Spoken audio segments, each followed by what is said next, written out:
Novel berjudul Laut bercerita mengisahkan biru laut Wibisana dengan para sahabatnya, yaitu Sunu, Daniel, Alek, dan aktivis lain yang menentang Orde Baru yang dirasa bengis dan kejam, yaitu pada masa pemerintahan Soeharto yang dijabat sejak tahun 1966 sampai 1998.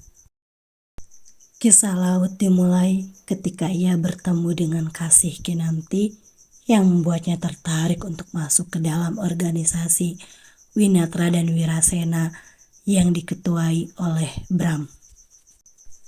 Di dalam organisasi tersebut, Laut yang sangat suka dengan sastra itu sering mendiskusikan buku-buku terlarang, baik dari luar ataupun dalam negeri bersama para sahabat dan aktivis lain seperti buku karya Pramudia Anantatur yang berjudul Bumi Manusia yang ia fotokopi secara diam-diam serta menyusun sebuah rencana untuk menurunkan jabatan kepresidenan yang sudah berlangsung cukup lama di Sagean, sebuah rumah yang sering mereka sebut rumah hantu karena letaknya di dalam hutan dan sudah terbengkalai, yang kemudian mereka renovasi kecil-kecilan untuk dijadikan tempat berdiskusi banyak hal dan tempat bersembunyi dari aparat atau intel.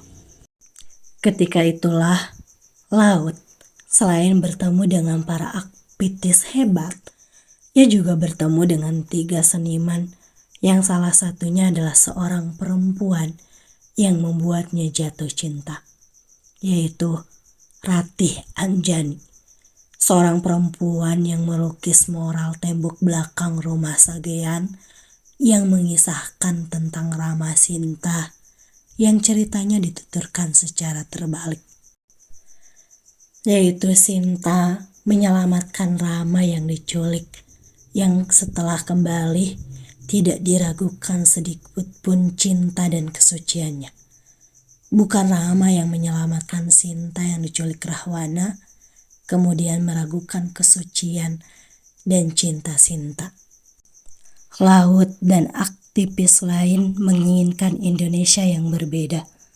Indonesia yang bebas mendiskusikan buku apapun tanpa perlu bersembunyi-sembunyi dan takut ditangkap. Indonesia yang jauh lebih baik. Indonesia yang tidak kenal sengsara dan jerit tangis para buruh serta para petani. Maka dari itu mereka berjuang habis-habisan untuk bangsa, untuk keluarga, untuk kerabat, dan untuk kekasih agar bebas merdeka. Itulah yang sering mereka ucapkan. Perjuangan Laut bersama sahabat dan aktivis lainnya untuk mengubah bangsa tidaklah mudah. Mereka selalu saja dihantui oleh aparat, sehingga mereka harus pindah dari kota ke kota lainnya dan menjadi buron. Selain itu, mereka juga mendapatkan sebuah pengkhianatan dari orang terdekat dan orang yang selalu mereka percaya dengan penuh. Mereka seperti hidup di dalam sebuah permainan yang begitu menegangkan, mengumpulkan berbagai informasi, menyiapkan orasi dengan harapan didengar lalu dikabulkan harapannya.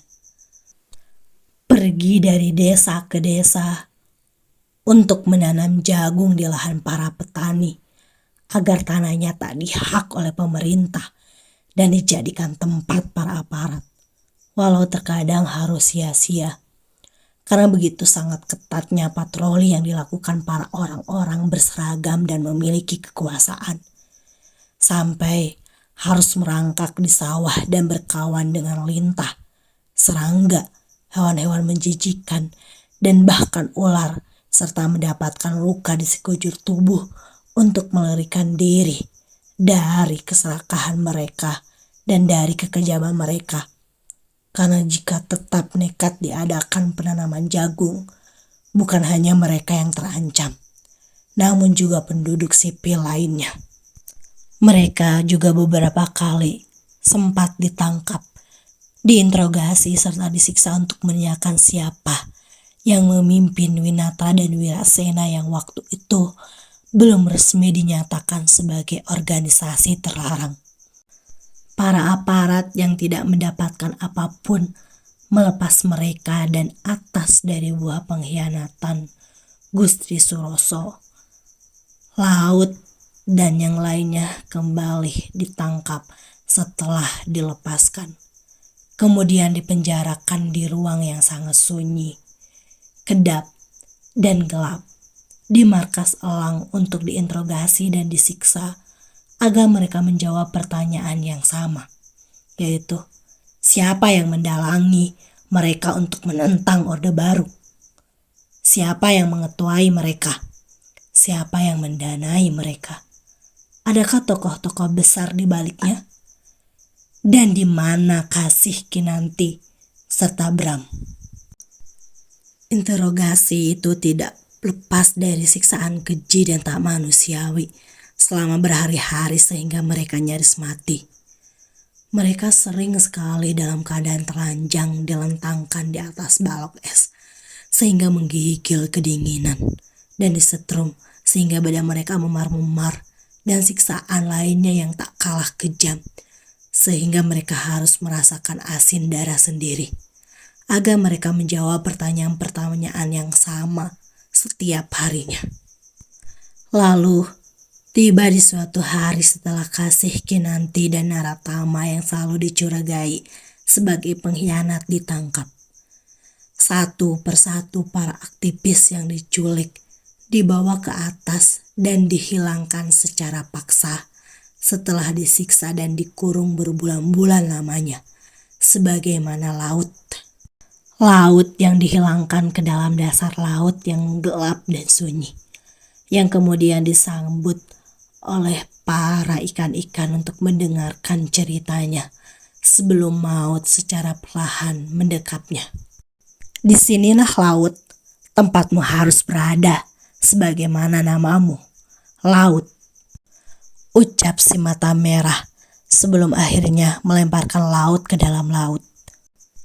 Matilah engkau mati, semoga kau hidup berkali-kali.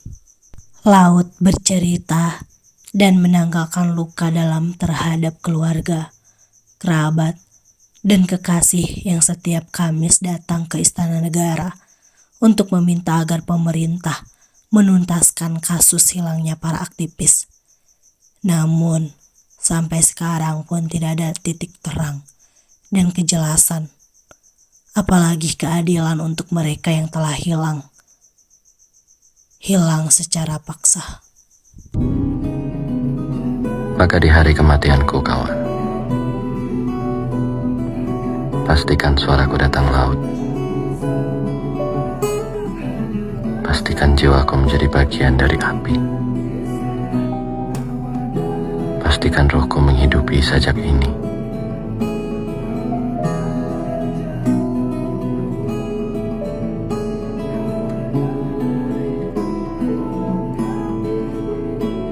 Matilah engkau mati. Semoga engkau lahir